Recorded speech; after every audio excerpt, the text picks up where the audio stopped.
వి gold trusted gold buyers. మీరు తాకట్టు పెట్టిన బంగారాన్ని విడిపించి ఈ రోజు ఉన్న మార్కెట్ ధరకు కొనబడును. ప్రస్తుతం నాతో పాటు బీఆర్ఎస్ సోషల్ మీడియా కన్వీనర్ మన్నే క్రిషాంక్ గారు ఉన్నారు. ఆయనతో మాట్లాడదాం. నమస్తే క్రిషాంక్ గారు. నమస్కారం స్వరూప గారు. అసలు సీఎం రేవంత్ రెడ్డి దావోస్ పర్యటన మీద మీకున్న అభ్యంతరాలేంటి? ముఖ్యమంత్రిగా దావోస్కి వెళ్ళడం, దావోస్ ఒక గ్లోబల్ ప్లాట్ఫామ్, అక్కడ పెట్టుబడులు అక్కడికి వెళ్ళి ఇక్కడ తీసుకొని రావడం, దాంట్లో మాకు ఎలాంటి కూడా వేరే ఆలోచన లేదు. డెఫినెట్గా తెలంగాణ ప్రభుత్వంగా వెళ్ళాలి. మేము కూడా గతంలో వెళ్ళినాం. కానీ ఇప్పుడు ట్రెండ్ గమనిస్తుంది. అయితే మీరు కూడా గతంలో అధికారంలో ఉన్నప్పుడు ఇదే కేటీఆర్ గారు పలుమార్లు ఇలా అంతర్జాతీయ సదస్సులకి హాజరయ్యారు. అప్పుడు కూడా పెట్టుబడులు తీసుకొచ్చారు. అవి ఇప్పుడు ఎక్కడి వరకు వచ్చాయి? మీరు ఎంతవరకు ఎన్ని కంపెనీస్ని మీరు ఇక్కడ ఎస్టాబ్లిష్ చేశారు? ఇవాళ నగరంలో తిరిగితే చాలా స్పష్టంగా కనబడతాయి, కళ్ళకు కనబడతాయి. పుట్టి పేపర్ మీద ఇట్లా ప్రకటనల్లో లేవు. మేము ఈ అనౌన్స్మెంట్ల రేస్లో ఎప్పుడూ పడలేదు. లక్షల కోట్లు మేము అనుకుంటే అదే ఫిగర్స్ అట్లా అనౌన్స్ చేస్తుండే కదా. కానీ అట్లా కాకుండా వి ఎన్ష్యూర్డ్ దట్ ఆ కంపెనీ ఇక్కడికి రావాలి. దావోస్ పర్యటన మీద మీరు ప్రెస్ మీట్ పెట్టి మరి ఒకవైపు మినిస్టర్స్ ఉత్తమ్ కుమార్ రెడ్డి, అలాగే డిప్యూటీ సీఎం ఆర్థిక మంత్రి బట్టి విక్రమార్క గారి వీడియోస్ కొన్ని మీరు వినిపించారు. అయితే అవి ఎప్పటివి? రీసెంట్ గా వాళ్ళు మాట్లాడినవా లేదంటే గత పర్యటనకు సంబంధించినవా? సాధారణంగా ఎవరు పోయేదానికి ఇంత అమౌంట్ రిజిస్ట్రేషన్ చేసుకుంటే పిలుస్తారు. అపూర్వ గౌరవం అట. విలాసవంతమైన జీవితానికి అలవాటు పడి విలాసవంతమైన ప్రయాణం మన పైసలతో. అసలు విదేశాలకు జల్సాలకు పోతున్నాడు. వాళ్ళు పిలుస్తలేరు, వీళ్ళే డబ్బులు కట్టిపోతున్నారు. అన్నోన్ని ఈయనోళ్ళ ముంచాలే కదా. మొత్తానికి అటు బీఆర్ఎస్ నేతలు ఇటు కాంగ్రెస్ నేతలు అందరూ కలిసి ఈనోకి ప్రమోషన్ చేస్తున్నట్టున్నారు. వాళ్ళ జేబులో రెడీగా ఉన్న ఈనో ప్యాకెట్లు వాళ్ళు రెగ్యులర్గా వేసుకుంటున్నారు కాబట్టి వాళ్లకు ఇప్పుడు కేటీఆర్ అరెస్ట్ మీద సీరియస్ గా వార్తలు వస్తున్నాయి. ఒకవేళ ఆయన అరెస్ట్ అయ్యి జైలుకు వెళ్లాల్సి వస్తే బీఆర్ఎస్ వ్యూహం ఏంటి? కేసీఆర్ కే ముఖ్యంగా ఎలాంటి వ్యూహంతో ముందుకెళ్లబోతున్నారు? మేము ఈడ రాహుల్ గాంధీ లాగా దేశం మొత్తం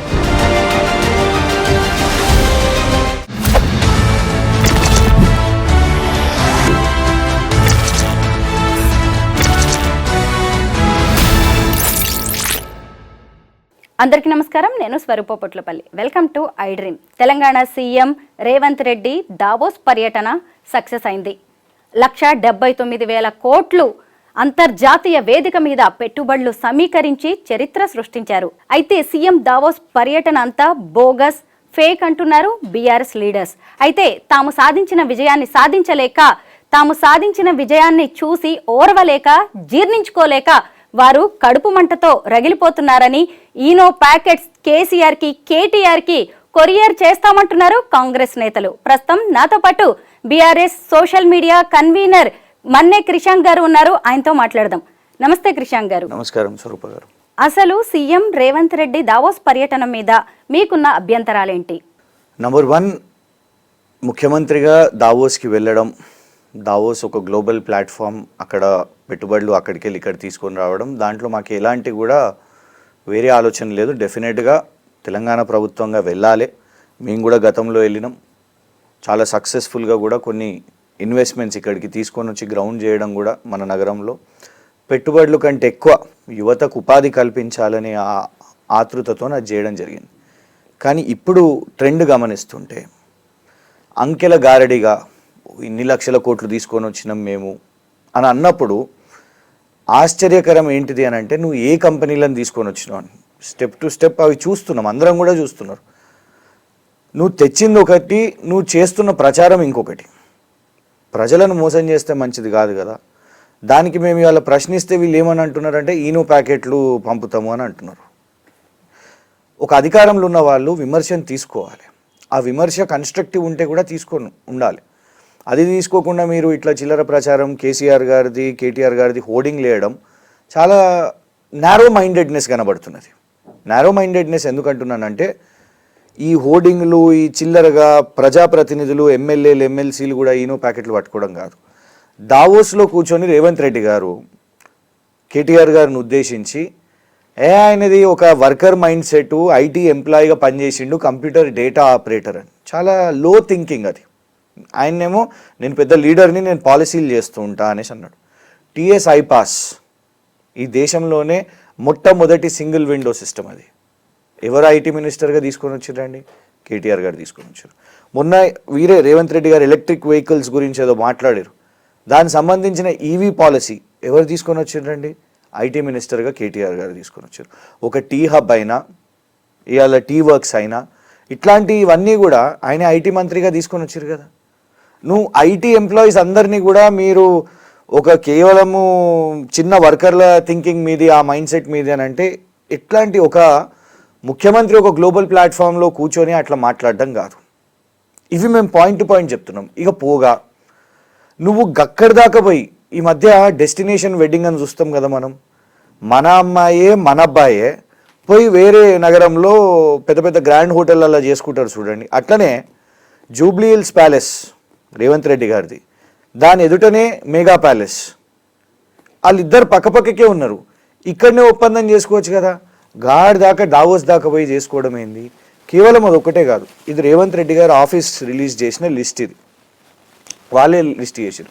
Hindustan Unilever Indian company, HCL Tech Indian company, Agility Indian company, Sify Technologies Indian company, Skyroot Aerospace మేమే ఆ స్టార్టప్ మా ప్రభుత్వం నుంచి మొదలైంది, అది ఇక్కడ కంపెనీ, హైదరాబాద్ ఇండియన్ కంపెనీ.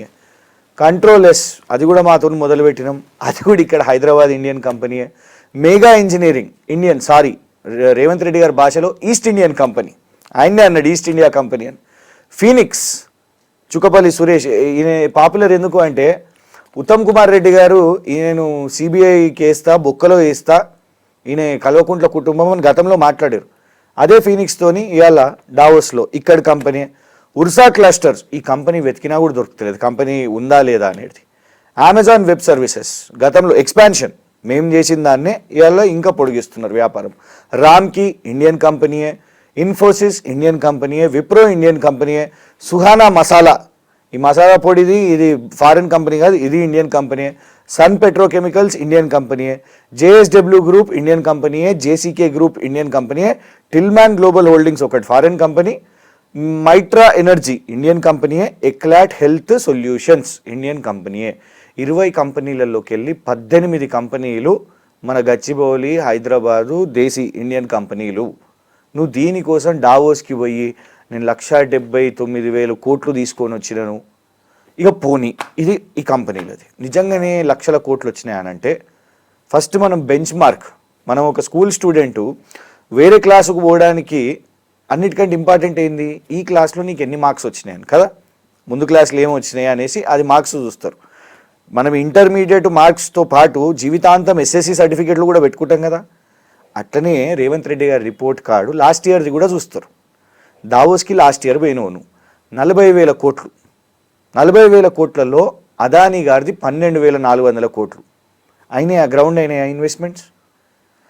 ఉల్టా 100 కోట్లు మేము ఒత్తిడి పెట్టినందుకు, ఎట్లనే నువ్వు అదానితో ఎట్లా వ్యాపారం చేస్తావు, రాహుల్ గాంధీ ఏమో అదానిని దొంగ అంటుండు, నువ్వేమో అదానితో వ్యాపారం చేస్తా అంటున్నావు, అదాని నా దగ్గర పెట్టుబడులు పెట్టు అని అంటావు అని మేము ఒత్తిడి పెట్టినందుకు ఆ 100 కోట్ల డొనేషన్ వాపస్ ఇచ్చేస్తావు. మరి 12,400 కోట్ల సంగతి ఏంది? అది ఇంకా కాలేదు, అయిందా? అబద్ధం చెప్తున్నావా, దాచిపెడుతున్నావా, నువ్వు రాహుల్ గాంధీని కూడా మోసం చేస్తున్నావు, చెప్పాలి దాని విషయం మీద. గోధి ఇండియా అనే సంస్థ, ఆ కంపెనీకి వార్షికంగా కేవలం 27 లక్షల రూపాయల యాన్యువల్స్ మాత్రమే, 27 లక్షల యాన్యువల్స్ దానికి ఉన్నాయి. ఇవన్నీ కూడా అవే డీటెయిల్స్. ఆ 27 లక్షల రూపాయల కంపెనీ ఇవ్వండి గోధి ఇండియా, దాని డాక్యుమెంట్ ఇది అఫీషియల్గా మినిస్ట్రీ ఆఫ్ కార్పొరేట్ అఫైర్స్లో పెట్టిన డాక్యుమెంట్. 27 లక్షల లాభ నష్టాలు ఉన్న కంపెనీ వాళ్ళ రిటర్న్సే చూపెట్టుకునేది కంతా, వీళ్ళు 8,500 కోట్లు పెడతారా స్వరూప గారు? పెడతారా? పక్కన పెడదాం, పెట్టిరా, సంవత్సరం అయిపోయింది కదా. గత సంవత్సరం డావోస్లో చేసిన ప్రకటన ఇది, ఇప్పటి వరకు పెట్టలే. మేము అడిగింది ఏందండి, ఒక శ్వేతపత్రం రిలీజ్ చేయి. శ్వేతపత్రం ఏం రిలీజ్ చేయి, నువ్వు నిజంగానే లాస్ట్ ఇయర్ దావోస్లో ఎంత సక్సెస్ అయినావు, ఎన్ని కోట్లు ఇక్కడ తెలంగాణలో పెట్టుబడి పెట్టినాయి, ఈ ప్రశ్నలో తప్పు ఉందా? తప్పు లేదే. దీనికి వీళ్ళు ఇవాళ ఈను ప్యాకెట్లు మీ కడుపు మంట ఇది అని అంటే, ఇవాళ గ్రామ సభల్లో చూడండి, రైతులు మాకు రుణమాఫీ రాలేదని అంటున్నారు. ఇవాళ పొద్దున కూడా ఆదిలాబాద్లో ఒక రైతు ఆత్మహత్య చేసుకున్నాడు, ఉరేసుకున్నాడు. ఎందుకు? తన రుణమాఫీ కాలేదు కాబట్టి. పంపియండి, ఈనో ప్యాకెట్లు పంపిస్తారా వాళ్ళకు కూడా? వాళ్ళ రైతుల కుటుంబ సభ్యులకు ఈనో ప్యాకెట్లు పంపిస్తారా?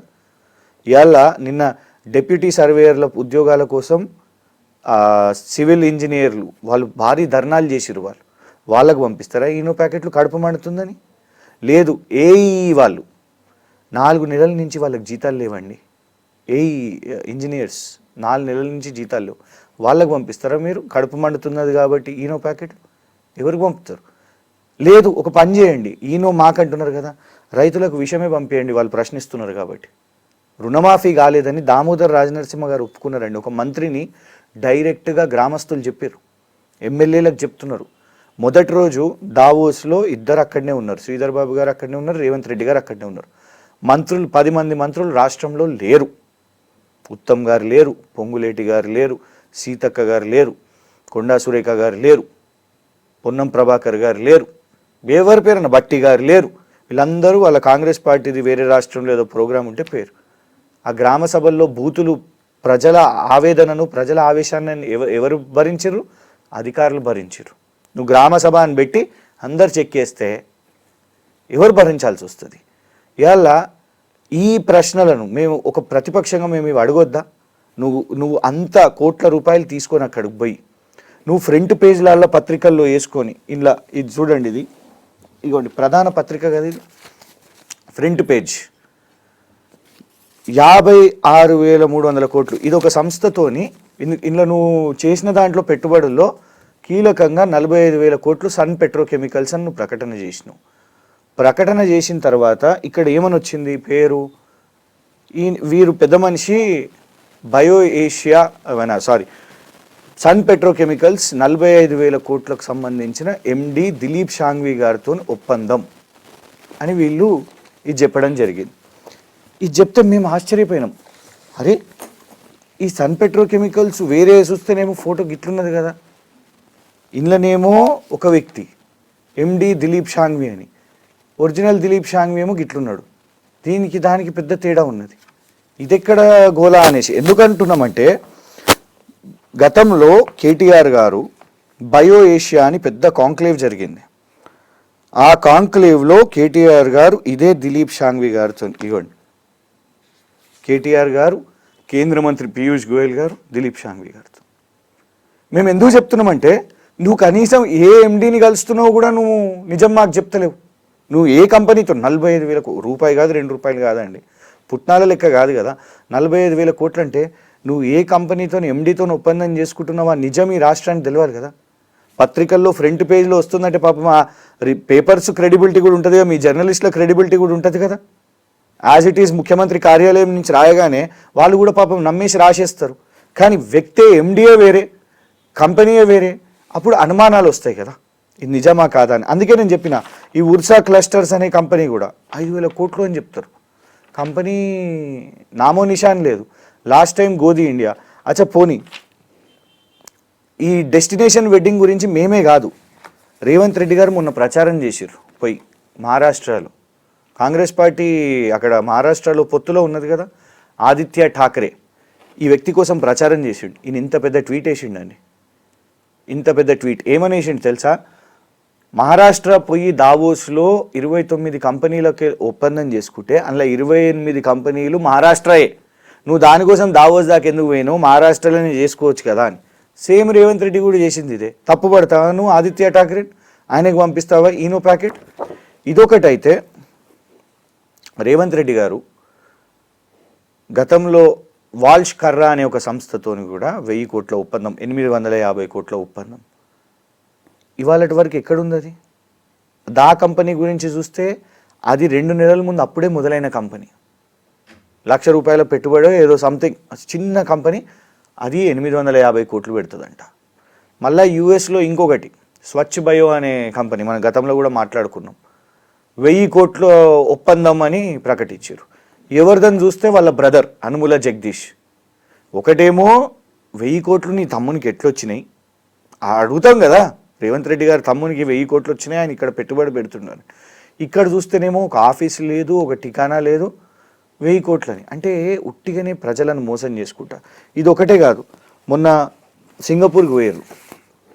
సింగపూర్కి పోయి మళ్ళీ ఒకసారి ఇదే కాంట్రాక్టర్ని మీరు కలిసిరు, ఒమర్ షహజాద్, సింగపూర్ వ్యక్తి. ఒక కాంట్రాక్టర్ కోసం నువ్వు సింగపూర్ దాకా పోయి ఎందుకు పదే పదే ఈయనని కలుస్తూ మూసిని ఈయనకే అప్పచెప్తున్నారు కాంట్రాక్ట్. ఈయన మీద క్రిమినల్ కేసులు ఉన్నాయి. ఇగోండి, పాకిస్తాన్ ప్రభుత్వం వీళ్ళ మీద రెడ్ వారెంట్ ఇష్యూ చేసిందండి. ఇదే వ్యక్తి, ముఖ్యమంత్రి రేవంత్ రెడ్డి గారితో కూర్చున్న వ్యక్తి. 3000 కోట్ల కుంభకోణం.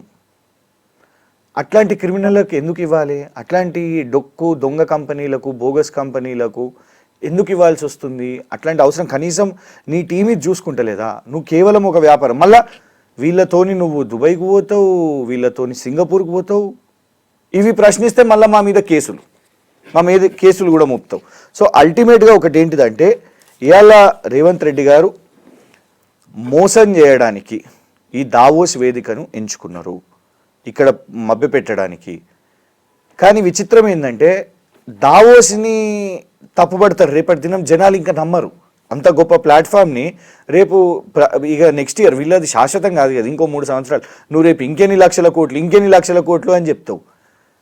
అవి ఏడా వస్తున్నాయా ఫండ్స్, ఆ ఇన్వెస్ట్మెంట్స్ అవుతున్నాయా అని అంటే ఇట్లనే ఉంటుంది. ఇక్కడ ఉన్న కంపెనీలనే నువ్వు ఇబ్బంది పెడుతున్నావు కదా. L&T కంపెనీ వాళ్ళు ఏమని చెప్పారు? మెట్రో రైలు నష్టాల్లో పోతుంది నువ్వు తెచ్చిన బస్సు స్కీమ్ వల్ల అని చెప్పారు.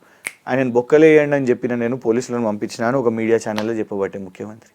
ఉన్న పెట్టుబడులను కాపాడుకోయా, నువ్వు అక్కడికి వెళ్ళి తీసుకొని వచ్చుడనో, కొందరిని మంత్రి పదవి కావాలనుకునే కొందరు జోకర్లను పిలుచుకోనో, మా పార్టీలకు వెళ్ళి దుంకినోళ్ళను పిలుచుకొని వాళ్ళు బొకేలు ఇచ్చినంత మాత్రాన కాదు కదా. ఒక్క మంత్రి అన్న వెళ్ళిండి ఎయిర్పోర్ట్ దగ్గరికి. నిన్న కేసీఆర్ గారు ఒక ముఖ్యమంత్రిగా వచ్చినప్పుడు ఆయన టీం, ఆయన క్యాబినెట్ ఉంటుండే, ఒక్క మంత్రి కనబడ్డా అండి? నిన్న బొకేలు పట్టుకొని పోయిందంతా కూడా మంత్రి పదవి వస్తుంది కావచ్చు అనుకునేటోళ్ళు వేరు. కానీ ఏదో ఓహో రేవంత్ అన్న ఇంకా మా అనుకుంటలేడు. ఆయనే PCC ప్రెసిడెంట్ ఉన్నప్పుడు కిరాయికి ఒక 40 మందిని పెట్టుకొని జై రేవంత్ అన్న నేను కాదు అన్నది. కోమటిరెడ్డి వెంకటరెడ్డి గారు అన్నారు, హనుమంతరావు గారు అన్నారు, వాళ్ళందరూ అన్నారు. అప్పుడు ఈయన వస్తుండంటే కొందరిని పెట్టుకొని వాళ్ళని ముందే స్లోగన్లు ఇస్తుండే అని. ముఖ్యమంత్రి అయినాక కూడా నువ్వు గదే వ్యవహారం చేయబడుతుంది. ముఖ్యమంత్రి హోదాలో ఉండు. ఆయన ఎంత ఇన్సెక్యూర్ ఫీలింగ్ చెప్తా మీకు. అందరికి ఒక కుర్చీ ఉంటే ఆయనకు ఒక కుర్చీ, అది ఇన్సెక్యూర్ ఫీలింగ్, ఎత్తుగుండాలి అనేసి. ఓ ముఖ్యమంత్రి కదా నువ్వు. ఆయన బట్టలు చూడండి, మేము తప్పు పడతలేం కానీ ఓ సామాన్యుని నేను ఇట్లా అట్లా అనేసి బ్లాక్ ఎందుకు వేసుకొని వచ్చిండు? ఇన్సెక్యూర్ ఫీలింగ్ ఏంటంటే అందరిలో నేను స్టాండ్ అవుట్ అయ్యి ఉండాలి. I have to be specific, నన్ను గుర్తుపట్టాలి, నేను నార్మల్గా ఉండొద్దు. అందుకే అట్లా నేను చాలా స్టైలిష్గా ఉన్నాను అని చూపెట్టుకోవడానికి. అంత ఇన్సెక్యూరిటీలో బతకొద్దు రేవంత్ రెడ్డి గారు. ఆ ఇన్సెక్యూరిటీలో భాగమే దావోస్లో నువ్వు కేటీఆర్ మీద అనవసరమైన క్రిటిసిజం చేసినావు. నువ్వు ఒక గ్లోబల్ ఇన్వెస్ట్మెంట్ ప్లాట్ఫామ్లో ఉన్నావు, your a part of team India. నువ్వు అక్కడ పోయి మాకు ప్లస్ పాయింట్ ఎందుకు చెప్తా, దావోస్లో లేని ప్రతిపక్ష నాయకుడు కేటీఆర్ గురించి కూడా దావోస్లో అక్కడ జాతీయ మీడియా నీతోని మాట్లాడుతుంది అంటే కేటీఆర్ చేసిన పని డెఫినెట్గా ఇట్ ఈస్ రీసౌండింగ్. నువ్వు దాన్ని ఓర్చుకోలేక కేటీఆర్ని టార్గెట్ చేస్తున్నావు అంటేనే ఖచ్చితంగా నీ అభద్రతా భావం కనబడుతుంది, మా నాయకుని పని కనబడుతున్నది, పనితీరు కనబడుతున్నది. I can say this. Krishank గారు, మీరు ఇందాక ఒక మాట అన్నారు, మెగా కంపెనీ ఇంటి పక్కనే ఉంది, ఇక్కడే చేసుకోవచ్చు కదా ఒప్పందాలు అని. అలాగే మహారాష్ట్ర వెళ్ళి మహారాష్ట్ర కంపెనీస్తో చేసుకోవచ్చు కదా అన్నారు. అయితే ఒక అంతర్జాతీయ ఆర్థిక సదస్సులో ఇలాగ ఒప్పందాలు చేసుకోవడం కానీ పెట్టుబడులు అక్కడ పెడుతున్నామని చెప్పడం అటు కంపెనీకి కావచ్చు, ఇటు స్టేట్కి కూడా ఒక ప్రెస్టేజ్ ఇష్యూ కదా. అలాగే మరి మీరు లాస్ట్ పర్యటనలో 40,000 కోట్లు తీసుకొచ్చారు, ఆ పరిశ్రమలన్నీ ఏమైనాయి, ఆ పెట్టుబడులన్నీ ఏమైనాయి అని కూడా మీరు ప్రశ్నిస్తున్నారు. అయితే మీరు కూడా గతంలో అధికారంలో ఉన్నప్పుడు ఇదే కేటీఆర్ గారు పలుమార్లు ఇలా అంతర్జాతీయ సదస్సులకి హాజరయ్యారు, అప్పుడు కూడా పెట్టుబడులు తీసుకొచ్చారు. అవి ఇప్పుడు ఎక్కడి వరకు వచ్చాయి? మీరు ఎంతవరకు ఎన్ని కంపెనీస్ని మీరు ఇక్కడ ఎస్టాబ్లిష్ చేశారు? ఇవాళ నగరంలో తిరిగితే చాలా స్పష్టంగా కనబడతాయి, కళ్ళకు కనబడతాయి. ఉట్టి పేపర్ మీద ఇట్లా ప్రకటనల్లో లేవు. మేము చేసిన పనులను ఒకటి నంబర్ 1 మేము అందుకే పదే చెప్తున్నాం, మేము ఈ అనౌన్స్మెంట్ల రేస్లో ఎప్పుడూ పడలేదు. లక్షల కోట్లు మేము అనుకుంటే అదే ఫిగర్స్ అట్లా అనౌన్స్ చేస్తుండే కావచ్చు, కానీ అట్లా కాకుండా వీ ఎన్ష్యూర్డ్ దట్ ఆ కంపెనీ ఇక్కడికి రావాలి అని. దానికి ఉదాహరణ చెప్తా మీకు. కిటెక్స్, సాబు జేకబ్ గారు ఎన్నోసార్లు వారే మాట్లాడారు, నేను ఎప్పుడు ఇట్లాంటి మంత్రిని చూడలేదు. కేరళ నుంచి బయటికి వెళ్ళాలనుకుంటున్నాను అని అన్నప్పుడు హుటాహుటిన నాకు ఫ్లైట్ దొరుకుతుంది లేదు అని అంటే చాపర్ని పంపించి తీసుకొని వచ్చి ఏది కేవలం హైదరాబాద్ కాదు వరంగల్లో పెట్టుబడి పెట్టే విధంగా ఇమీడియట్గా అధికారులను పంపించి చూపించి ఓకే చేయించిండు, అనౌన్స్ చేయించిండు. గ్రౌండ్ ఎక్కడ లొకేషన్ ఉంటుంది అని కూడా చూపెట్టగలిగిండు. అది ఒక ఇంట్రెస్ట్, అది ఒక కేవలం ప్రకటన కాదు. ఒక world's largest, second largest kid apparel Kitex వాళ్ళు వస్తే ఎంత ఉపాధిని కూడా మీరు ఇస్తారు అని మేము ప్రకటించాం. ఫాక్స్కాన్ ఇలా రేవంత్ రెడ్డి గారు ఫోటోలు దిగుతున్నారు. ఆ ఫాక్స్కాన్ ఇక్కడికి రావడానికి కారణం ఫెసిలిటీని చూపెట్టి ఆల్రెడీ నిర్మాణం కూడా జరుగుతున్నది. కొద్ది రోజుల్లో మేబీ మేం చేసిన పనికి రేవంత్ రెడ్డి గారు కొబ్బరికాయ కొట్టినా కొడతారు కావచ్చు. అమెజాన్ సంస్థ మేము పేపర్ మీద చూపెట్టమంటారా, వెళ్ళి అమెజాన్నే చూపెట్టమంటారా? మీకే అమెజాన్ తెలిసి ఎక్కడ ఉన్నదో కూడా. సో ఇవాళ మా వర్క్ అనేది నేను అందుకే చెప్తున్నా, టీ హబ్ నుంచి మొదలు పెట్టుకుంటే లేటెస్ట్ ఇప్పుడు రేపో మాపో కాబోయే ఫాక్స్కాన్ కానివ్వండి, ఇంకేదైనా కానివ్వండి, ఆర్ నువ్వు మాట్లాడుకుంటూనే ఎక్స్పాన్షన్. ఇంకొకటి చెప్తున్నా, అసలు సింపుల్ థింగ్, వాళ్ళు ఇచ్చిన లిస్టులోనే ఈ ప్రతి ఒక్కటి కూడా డేటా సెంటర్ అని ఉన్నది కదా. 2014 కంటే ముందు స్వరూప గారు ఈ రాష్ట్రంలో డేటా సెంటర్స్ లేవు, ఈ మోతాదులో అసలు డేటా సెంటర్స్ లేవు. రీజన్ ఏంటిది? డేటా సెంటర్ ఉండాలంటే నిరంతరాయ మంచి క్వాలిటీ గల విద్యుత్ ఉండాలి. They consume a lot of power, electricity. KCR గారు అది చేసిర్రు కాబట్టే నువ్వు ఇవాళ డేటా సెంటర్లకు పోయి ఎక్స్పాన్షన్లు దిగలుగుతున్నావు. అది కదా వాస్తవం, అది చెప్పాలి నువ్వు. ఇక పంప్డ్ స్టోరేజ్ ఏది ఉన్నా కూడా పంప్డ్ స్టోరేజ్, ఇలా సన్ పెట్రోకెమికల్స్ పంప్ స్టోరేజ్ అని పెట్టినావు. పంప్ స్టోరేజ్ అంటే కనీసం తనకు ఒక అవగాహన అనేది ఉందా? పంప్డ్ స్టోరేజ్ రావాలంటే అంత పెద్ద రిజర్వాయర్స్ ఎక్కడున్నాయి మన దగ్గర? ఎత్తులో ఇవాళ మీరు హైడ్రో పవర్ జనరేట్ చేయడానికి వీళ్ళకు నువ్వు ఇస్తే, మొన్న అదానికి చెప్పినావు, జేఎస్డబ్ల్యూకి చెప్పినావు, ఇవాళ సన్ పెట్రోకెమికల్ చెప్పినావు. ఆ సాధ్యం ఎక్కడవుతుంది? సాధ్యాసాధ్యాలు చూడకుండా ఉట్టిగానే ప్రకటించేస్తే అయిపోదు కదా. సో మేము ఎన్ఫోర్స్ చేసింది మా పనితీరు, కానీ మీరు మా పనితీరులో కూడా మీరు ఎంత క్రిటిసైజ్ చేసిర్రు. ఉత్తమ్ కుమార్ రెడ్డి గారు ఇవ్వండి. ఎస్, నేను ఇదే అడగాలనుకుంటున్నారు. దావోస్ పర్యటన మీద మీరు ప్రెస్ మీట్ పెట్టి మరి ఒకవైపు మినిస్టర్స్ ఉత్తమ్ కుమార్ రెడ్డి, అలాగే డిప్యూటీ సీఎం ఆర్థిక మంత్రి బట్టి విక్రమార్క గారి వీడియోస్ కొన్ని మీరు వినిపించారు. అయితే అవి ఎప్పటివి? రీసెంట్ గా వాళ్ళు మాట్లాడినవా లేదంటే గత పర్యటనకు సంబంధించి? నంబర్ 1 ఉత్తమ్ కుమార్ రెడ్డి గారు మాట్లాడింది, రేవంత్ రెడ్డి గారు మాట్లాడింది మేం ప్రభుత్వంలో ఉన్నప్పుడు దావోస్లను పెట్టుబడులను తప్పుపట్టారు. మరి మీకు ఈనో ట్యాంకర్లు పంపాలి కదా. మేము ఇవాళ వైట్ పేపర్ రిలీజ్ చేయండి అయ్యా అని అంటేనే మీకు ఈనో ఇస్తాము, మీకు కడపమంటుంది. మరి మేము తెస్తున్న రోజుల్లో డావోస్ వేస్ట్, మేము అన్నమయ్య వాళ్ళ డావోస్ వేస్ట్. అసలు విదేశాలకు జల్సాలకు పోతున్నాడు, వాళ్ళు పిలుస్తలేరు, వీళ్ళే డబ్బులు కట్టిపోతున్నారు అన్నోన్ని ఈనోలో ముంచాలి కదా రేవంత్ రెడ్డి అనే వ్యక్తి. ఈ పెట్టుబడులు ఆ కంపెనీలకే లాభం తెస్తాయి, మనకేం లాభం ఉండదు. వాళ్ళకే వ్యాపారాలు వస్తాయి. మీరు కూడా ఇప్పుడు అన్నారుగా మంచిది కదా అక్కడ కంపెనీస్కి వెళ్తే వాళ్ళు కూడా అవుతారు అని. అది I come to that point. ఇవాళ డెఫినెట్గా ఇది చూడాలి అందరూ. అపూర్వ గౌరవం అన్నట్టు మొత్తం పూటకం ఫ్రాడ్. ఆ వరల్డ్ ఎకనామిక్ కాన్ఫరెన్స్ లో ఆహ్వానం కాదు, సాధారణంగా ఎవరు పోయి దానికి ఇంత అమౌంట్ రిజిస్ట్రేషన్ చేసుకుంటే పిలుస్తారు. అపూర్వ గౌరవం అట. వీళ్ళు పోయి ఏదో పార్టిసిపెంట్ లాగా రిజిస్ట్రేషన్ చేసుకొని అలా మాట్లాడి వస్తే సౌత్ కొరియా అంటాడు, జపాన్ అంటాడు, అదంతా మన డబ్బులతోనే తిరగడం. అదేం పెట్టుబడి రావడం లేదు, మన్ను లేదు, మషాయం లేదు.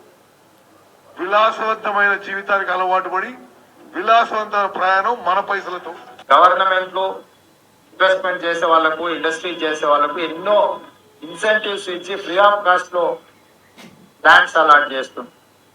తద్వారా వచ్చే ప్రాఫిట్ ఆ కంపెనీలకే ఉంటుంది, సమాజానికి వచ్చేది ఏం లేదు. వీళ్ళకి పంపండి ఈయన. అప్పుడు ఇంత కడుపుమంట, ఇంత ఏడుపు ఉండే కదా. సో ఇన్ఫ్యాక్ట్ బట్టి గారు కూడా మాట్లాడింది కూడా ఉన్నది.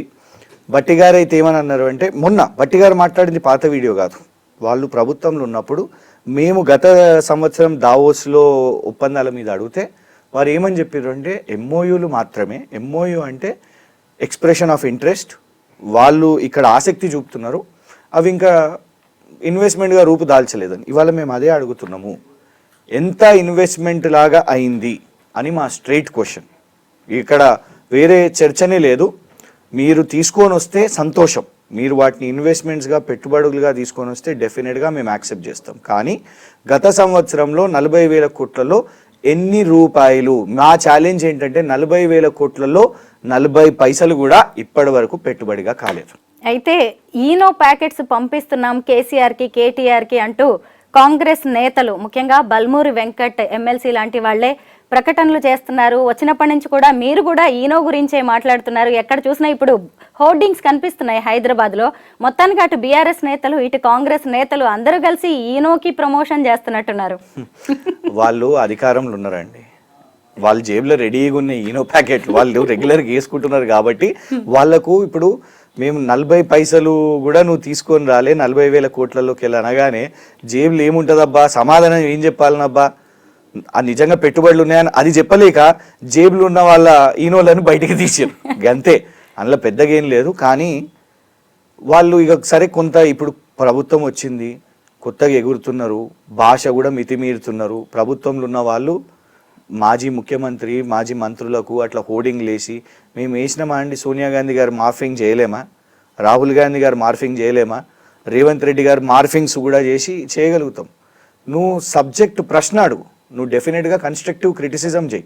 కానీ మార్ఫింగ్లు గీఫింగ్లు చిల్లరగా చేస్తే అందరూ రేపు ఏమైపోతుంది, సభ్య సమాజంలో అందరు కూడా అవహేళనగా చూస్తారు. ఇవాళ వాళ్ళ అధికారంలో ఉన్న వాళ్ళు మీరు వాళ్ళు అడిగింది ప్రశ్న, వాళ్ళు ప్రెస్ మీట్ పెట్టి అఫీషియల్ క్వశ్చన్స్ అడిగినారు, మీరు ఆ సమాధానాలు చెప్పండి.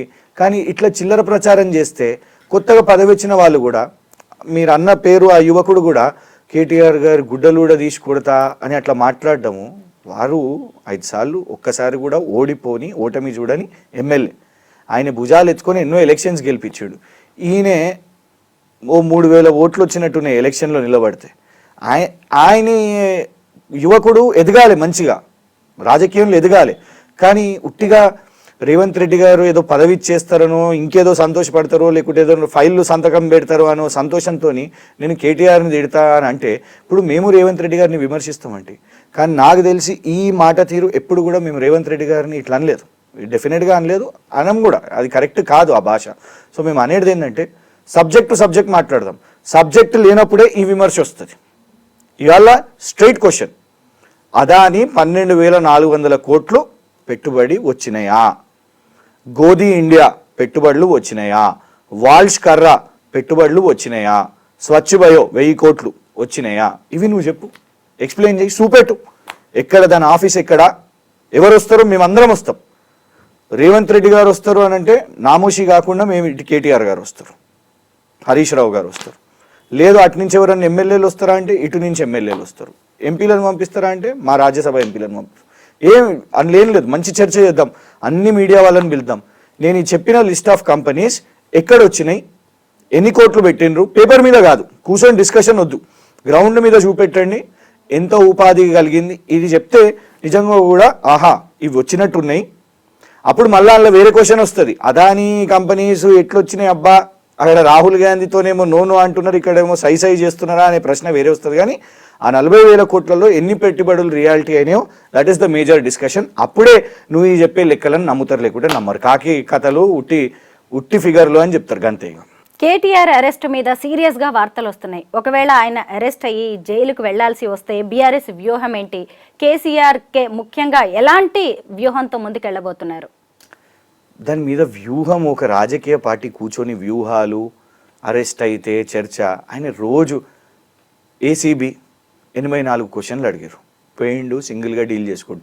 మేము ఈడ రాహుల్ గాంధీ లాగా దేశం మొత్తం రండ్రా నేను పోతున్నా నాతో ర్యాలీగా రండి అని కేటీఆర్ గారు అనలే. ఇన్ఫ్యాక్ట్ మీకు చెప్తా, ఈడీ విషయం, ఈడీ రోజు కేటీఆర్ గారు మేమందరం కేసీఆర్ గారి నివాసంలో వెయిట్ చేస్తున్నాం. పెద్ద నాయకులు, మాజీ మంత్రులు, ఎంపీలు, ఎమ్మెల్సీలు, ఎమ్మెల్యేలు అందరం కూడా వెయిట్ చేస్తున్నాం. ఆయన సర్రని డైరెక్ట్ ఈడీ ఆఫీస్కి వెళ్ళిపోయిన, అక్కడ రాలే కూడా, డైరెక్ట్ వెళ్ళిపోతే అందరం హుటాహుట్న పోయినాం. ఎందుకు పోయినాం? ఒక సంఘీభావంగా మేము ఉన్నాము అనేసి. మొత్తం పోలీస్ నడావిడిని పెట్టి అందరినీ చెల్లా చెదరు చేసిర్రు, పంపించేసారు. మేమేమి రాహుల్ గాంధీ గారి లాగా ర్యాలీగా రాలేదు, మేము కేవలం ఒక స్ట్రెంత్గా అక్కడికి వచ్చినాం. కానీ 40 క్వశ్చన్లు ఈడీ వాళ్ళు అడిగారు, మొత్తం సమాధానం చెప్పిండు, మీడియాతో మాట్లాడిండు. నేరుగా నెక్స్ట్ డే ఏం చేసాడు కేటీఆర్ గారు? రైతుల కోసం నిలబడ్డారు, రైతుల ధర్నా అక్కడ నిన్న రైతుల కోసం నిలబడ్డారు. దాంట్లో వ్యూహం ఏమున్నదండి? ఇంకా ప్రజల కోసం రోజు మా వాయిస్ బయట ఉన్నామా ప్రజల కోసం మాట్లాడతాం, నువ్వు లోపటేసినవా మా వేరే నాయకులు మాట్లాడతారు. ఏమున్నది? ఒక అల్టిమేట్గా ఒక పొలిటికల్ పార్టీ పని ఏంటిదండి? ప్రజల కోసం నిరంతరంగా మా సోషల్ మీడియా అయినా, మా ట్విట్టర్ అయినా, మా ఫేస్బుక్ అయినా, మా యూట్యూబ్ అయినా, మా ఇన్స్టాగ్రామ్ అయినా, మా వాట్సాప్ అయినా మేము వాయిస్ అవుట్ చేసేది ఏం పెడతాం చెప్పండి? అల్టిమేట్గా ప్రజలు ఈ రైతుది ఈ ఇష్యూ ఉందంట, ఈ నిరుద్యోగిది ఈ ఇష్యూ ఉందంట, ఈ సంస్థది ఈ ఇష్యూ ఉందంట, ఈ మహిళది ఈ ఇష్యూ ఉందంట. మహిళలది వాళ్ళ చూస్తున్నాం, శివారులో ఒక లైంగిక దాడి, రేప్ ఇవన్నీ కూడా జరిగినాయి. లా అండ్ ఆర్డర్ని పట్టించుకోండి. సో ఇట్లా ప్రతి ఒక్క ఇష్యూని మేము రేస్ చేస్తున్నాం. సో ఇందులో వ్యూహము, వాళ్ళు ఏదో వ్యూహాలు చేసుకుంటున్నారు, ఎట్లేద్దామా, ఎప్పుడు వేద్దామా, ఇగేస్తున్నాం అగేస్తున్నాం, ప్రచారాలు, లీకులు, అవి కొన్ని ఛానల్స్కి వాళ్ళే పంపిస్తున్నారు. విచిత్రం ఏంటంటే 3 సమాధానాలు చెప్పిండంట, తెలీదు, మర్చిపోయినా, గుర్తులేదు, ఇట్లా అని చెప్పారట. మేము అడిగినాం ఏమైనా బాత్రూంలో కెమెరా పెట్టుకున్నారా? ఎందుకంటే ఏసీబీ ఈడీ వాళ్ళైతే ఇవాళ వరకు ఒక్క అఫీషియల్ నోట్ కూడా రిలీజ్ చేయలేదు. అరవింద్ కుమార్ గారు అప్రూవర్గా మారిపోయారు, కేటీఆర్ గారి మీద మొత్తం చెప్పి. ఎట్లా తెలిసిందండి? అరవింద్ కుమార్ గారు ప్రెస్ మీట్ పెట్టిర్రా?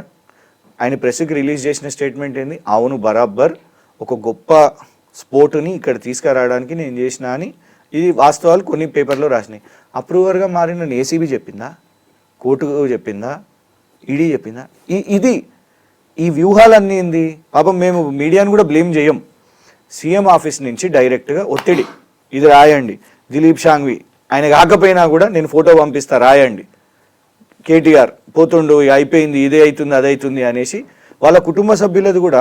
ఆ తర్వాత ఒక హోటల్ ఏదో ఉంటే అందులో కూడా 30 మంది ఎస్ఓటీ వాళ్ళని పంపించారు. ఏం దొరకలే. ఒక్కడేసారి 30 మంది గోడ లోపల దుంకిర్రు. ఏమైనా ఉంటాయా రెస్టారెంట్లో అని? ఏం దొరకలే, బయటకు వచ్చేసారు సైలెంట్గా. సో అల్టిమేట్గా ఏంటంటే కేటీఆర్ని సైలెంట్ చేయాలి, రేపటి దినం హరీష్ రావు గారిని కూడా సైలెంట్ చేయాలి. రేపు కాళేశ్వరం అని అంటారు, ఇంకేదో అంటారు. నిన్న తేలింది కదా మన కాళేశ్వరంలో, క్లియర్గా వచ్చేసింది. చూడండి, మనం ఇల్లు కట్టుకుంటామండి, రోజు అందరం మన ఇల్లు మనం సాఫ్ చేసుకుంటాం కదా, వదిలేస్తామా? ఇల్లు కట్టేసినా అయిపోయిందని వదిలేస్తామా? రోజు ఎందుకు ఊడుస్తాము, ఎందుకు శుభ్రంగా ఉంచుతాము?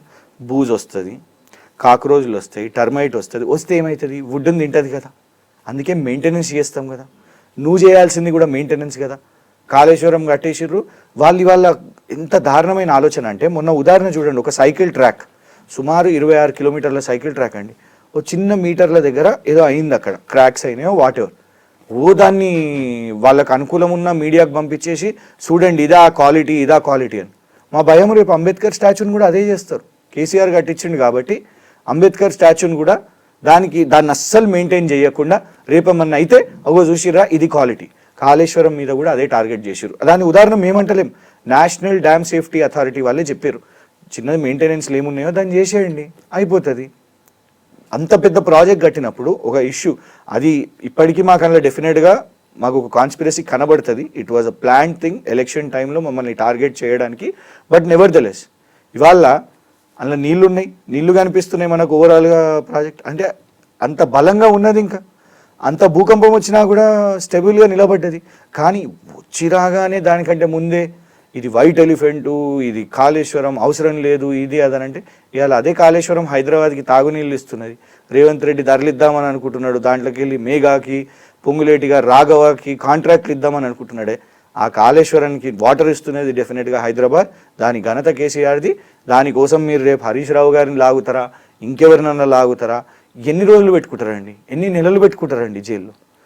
ఒక క్రీడను, అంతర్జాతీయ క్రీడను హైదరాబాద్ నగరానికి తెచ్చి 190 దేశాలు చూసిన క్రీడ, అది 700 కోట్ల రెవెన్యూ, ఒక సచిన్ టెండూల్కర్, ఒక కేంద్ర మంత్రి అనురాగ్ ఠాకూర్, ఒక శిఖర్ ధవన్, వీళ్ళందరూ వచ్చినందుకు కేటీఆర్ని నువ్వేం చేస్తావు? జైలు వేస్తావా?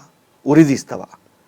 కాళేశ్వరం ప్రాజెక్ట్ నిర్మాణం చేసినందుకు, నీళ్ళు ఇచ్చినందుకు ఇవాళ కేసీఆర్ గారిని ఉరిదీస్తావా? హరీష్ రావు గారిని ఉరిదీస్తావా? ఏం చేస్తావు? అల్టిమేట్గా జైల్లో వేసి నీ ఈగో సాటిస్ఫై చేసుకుంటావు. నీ ఈగో ఏంటిది? చూడండి, కాంగ్రెస్ వాళ్ళ మీద కేసీఆర్ గారి ప్రభుత్వం ఎప్పుడు కక్ష కట్టలే. వీళ్ళు బద్మాషాలు, వీళ్ళు ఏం చేస్తారంటే మేము అనగానే రేవంత్ రెడ్డి గారి మీద కేసు వేసిరు కదా అని కొత్త బ్యాచ్ని దింపుతారు. కానీ వాస్తవం ఏంటి? ఉత్తమ్ కుమార్ రెడ్డి గారి మీద ఎప్పుడు ఏం కక్ష లేకుండే, భట్టి గారి మీద ఏం కక్ష లేకుండే, పొన్నం ప్రభాకర్ గారి మీద లేకుండే, వ్యాపారవేత్త వివేక్ గారి మీద ఏం కక్ష లేకుండే, కోమటిరెడ్డి బ్రదర్స్ మీద ఏం లేకుండే. రేవంత్ రెడ్డి గారు he was a TDP leader. ఆయన రెడ్ హ్యాండెడ్గా దొరికిండు. ఒక ప్రభుత్వాన్ని కూల్ చేస్తున్న కుట్రలో బ్యాగ్తోని డబ్బుతో డైరెక్ట్గా దొరికిండు. అది ఎవరైనా కూడా అది లీగల్లీ. ఆయన సీఎం అయ్యారు, రేపు కేటీఆర్ కూడా అరెస్ట్ అయితే ఫ్యూచర్ లో ఆయన కూడా సీఎం అయ్యే అవకాశాలు ఉన్నాయని చాలా మంది ఆశాభావం వ్యక్తం చేస్తున్నారు. మరి మీరేమంటారు? చాలా మంది కోరుకుంటున్నారు అంటే మంచిదే.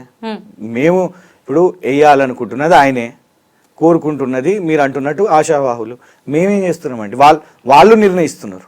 రేవంత్ రెడ్డి గారు కేటీఆర్ గారిని టార్గెట్గా ఎంచుకున్నారు. మేమేం కోరుకుంటలేం కదా. మేమేం తయారయ్యి జైలు నువ్వు రోజు ఏదో కేసు తీసుకొని వచ్చి క్యారెక్టర్ అసాసిన్ చేసి మాకు బోర్ కొడుతుంది. చూడండి మేము ఏం చేసుకుంటాం, మీరు అన్నారు కదా వ్యూహం, మాకంటూ ఒక ప్రణాళిక ఉంటుంది. ఈ డేట్ రోజు ఈ పలానా పబ్లిక్ ఇష్యూస్ టేకప్ చేయాలి, ఇది ధర్నా చేయాలి, ఒకసారి రైతులకు చేయాలి, ఒకసారి యువతతో మాట్లాడాలి, ఒకసారి ఈ గ్రామానికి పోవాలి, ఒకసారి ఈ జిల్లాకు పోవాలి. మేము ఇవాళ ఎందుకంటే ఇప్పుడు మహబూబాబాద్లో గిరిజన ధర్నా, కొడంగల్ రైతుల మీద నువ్వు దాడి చేసినావు, అరెస్ట్ చేయించినావు, బేడీలు వేసినావు, మేము అది ప్రోగ్రామ్ నువ్వు బంద్ చేసినావు, మాకు పర్మిషన్ ఇవ్వలే, మేము కోర్టుకు పోవాల్సిన పరిస్థితి. నల్గొండ రైతుల ధర్నా, నువ్వు మాకు పర్మిషన్ ఇవ్వలే, మేము కోర్టుకు పోవాల్సిన పరిస్థితి. ఇట్లా మేము వ్యూహాలు చేసుకుంటాం కదా. మాది ఈ ప్రణాళిక ఉంటుంది. నువ్వు జైలుకి ఏదో పంపుతావు కదా అనేది అల్టిమేట్గా చూడండి. మేము మాదొక ప్రాసెస్. మేము పొలిటికల్ పార్టీగా, ఎందుకంటే వీళ్ళు మస్తు తప్పుడు ప్రచారాలు చేశారు. ఎన్నికల ఫలితాల తర్వాత కేటీఆర్ విదేశాలకు వెళ్ళిపోతాడు, అయిపోయా ఇది అదని ప్రచారం చేసిరు కదా. పోయిందా? మూసి ఎవరు నిలదీసిరు? నువ్వు మూసి అన్ని కాంట్రాక్ట్లు తెచ్చుకొని ఇల్లు కూల్చివేతలు వితౌట్ డిపిఆర్ ఇల్లు కూల్చేసినావు.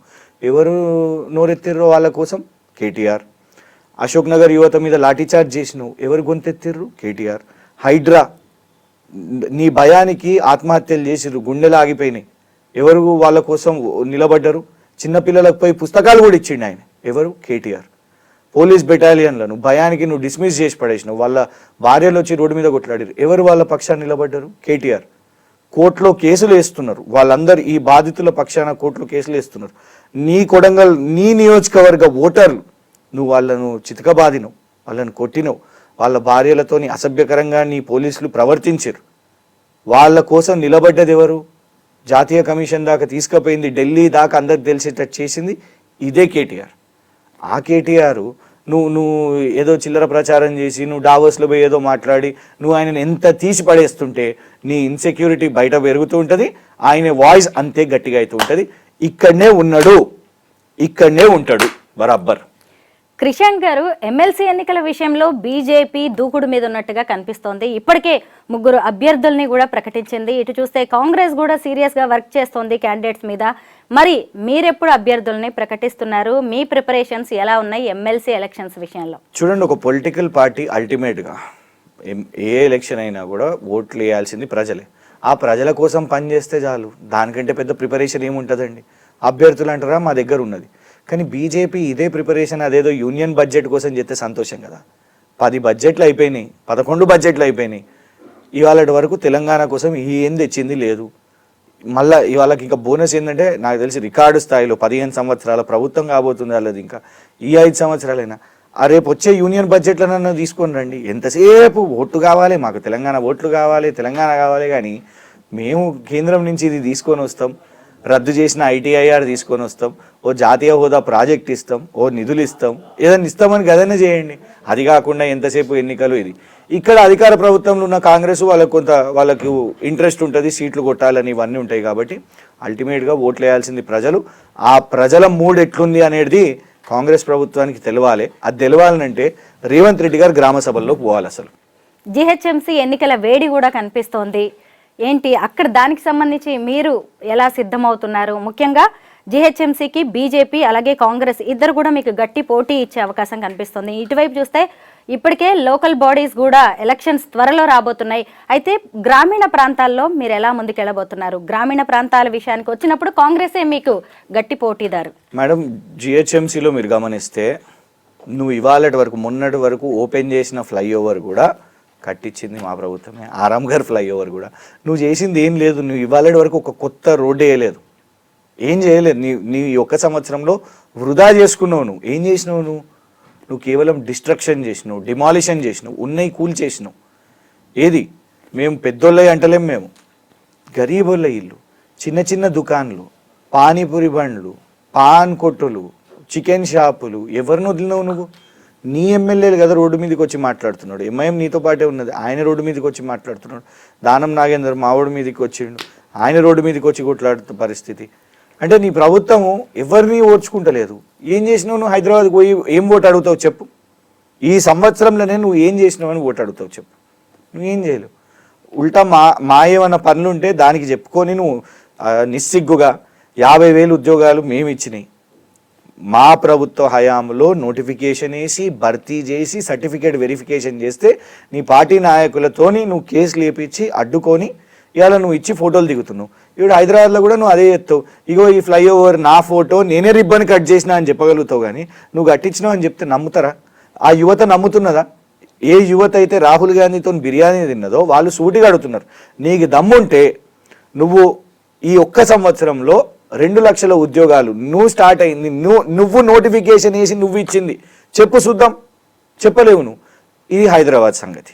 హైదరాబాద్లో నువ్వు చేసింది ఏం లేదు. ఇక పోగా మనము గ్రామాల్లో మేము పోయి ఓటు అడగాల్సిన అవసరం లేదండి. ఇవాళ వీళ్ళు ఇచ్చిన తప్పుడు హామీలు.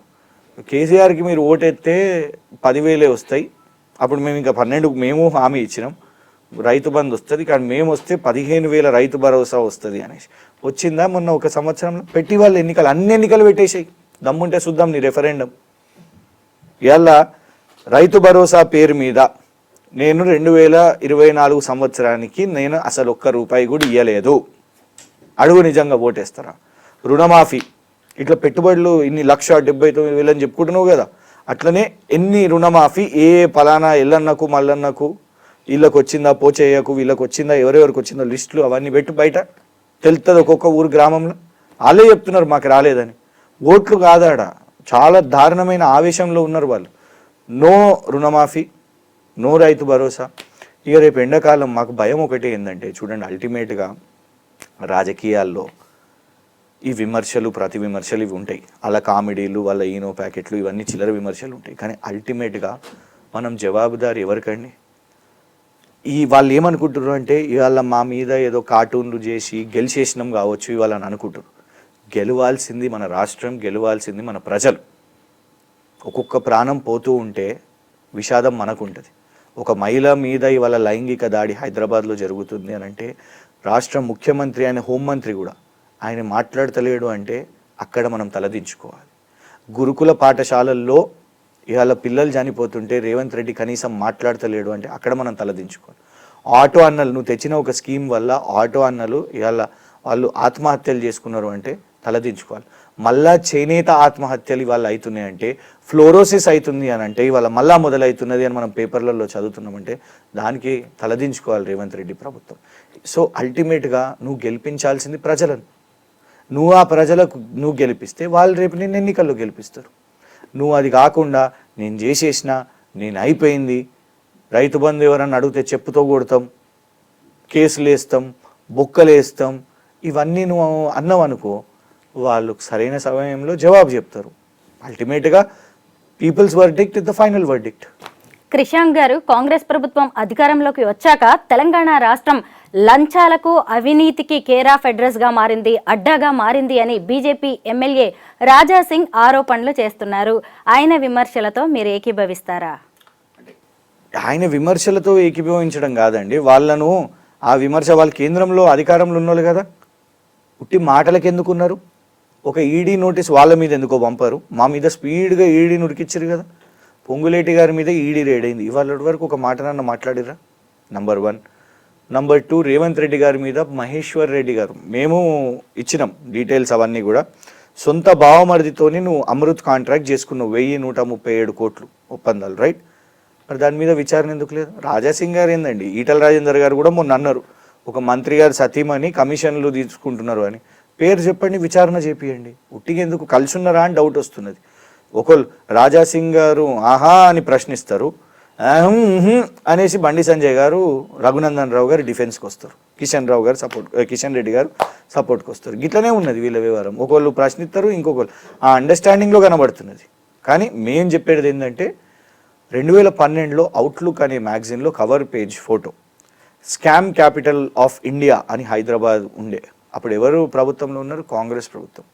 ఇవాళ మళ్ళా స్కామ్ కంపెనీలను, కమిషన్లను తీసుకొని వచ్చి మళ్ళా అదే పరిస్థితి తీసుకొని రావాలనుకుంటుందా ఈ నగరాన్ని, ఈ రాష్ట్రాన్ని, మాకు భయమేస్తున్నది. Thank you so much Krishank garu. Davos పర్యటనకి సంబంధించి అనేక విషయాలను మాతో షేర్ చేసుకున్నందుకు thank you so much. Thank you.